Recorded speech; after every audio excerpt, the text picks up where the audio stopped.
এই যে পানি আবার আগের সবকে চলে আসছে নোয়াখালীর বন্যায় একটু পানি কম ছিল, যে আমার কলের গোড়ায় পানি একটু কমছে। এখন এই যে আবার বৃষ্টি শুরু হয়েছে, সবাই নোয়াখালীবাসীর জন্য দোয়া করবেন। এই যে নোয়াখালীতে বন্যার পানি একটু কম ছিল, আল্লাহর রহমত হয়েছিল, এখন আবার আল্লাহর রহমত উপর থেকে ডালতেছে। সবাই সবার জন্য দোয়া করবেন যেন ভালোবাসা আগের মতো থাকে সবাই সবার প্রতি। আর ব্যবসায়িকেরা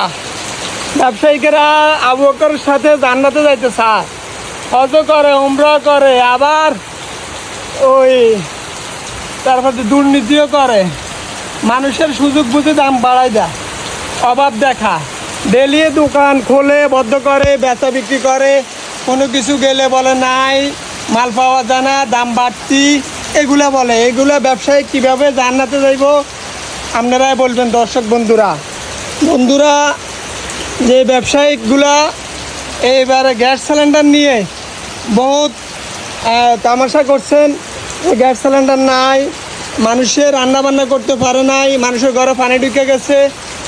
বন্ধুরা, এরা জালিম ব্যবসায়িক, এরা ব্যবসায়িক না, এরা ব্যবসায়িক নামের কলঙ্ক। এরা শুধু নিজের স্বার্থ ছাড়া অন্য কিছু বুঝে না, মানুষের দুঃখ কষ্ট এরা বুঝে না, এরা নিজের স্বার্থ চায় সবসময়।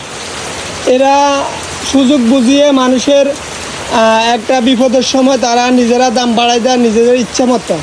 1 কেজি মুড়ির দাম যদি 75-80 টাকা হয়ে বিক্রি করতে অন্য সময়, কিন্তু এই সময় দুর্যোগের সময়, এই বর্ষার সময়, এই বন্যার সময় তারা 1 কেজি মুড়ি 110 থেকে 20 টাকা পর্যন্ত নিচ্ছে।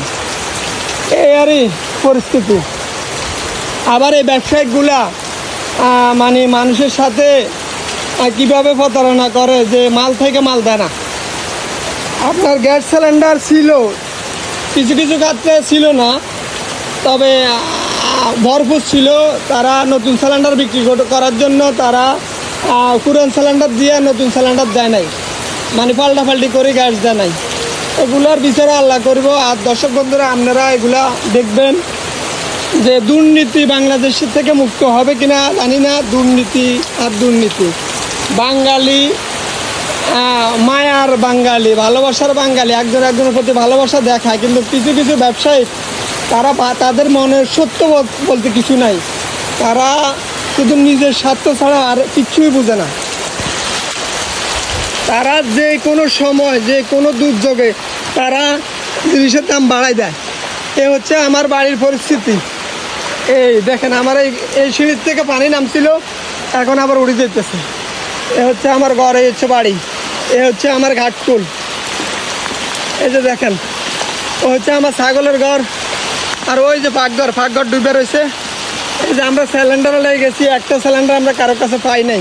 5 দিন পরে যাইয়া এই সিলিন্ডার পাইছি, হ্যাঁ নতুন কিনে আনতে হয়েছে। এই আরে দর্শক বন্ধুরা কী বলবো, পানি যতটুকু কম ছিল এখন আবার বেড়ে যেতেছে। সবাই লেগে দোয়া করবেন। আর ব্যবসায়িকদের বিচার আল্লাহর হাতে ছাড়িয়ে দিলাম। আল্লাহ হাফেজ।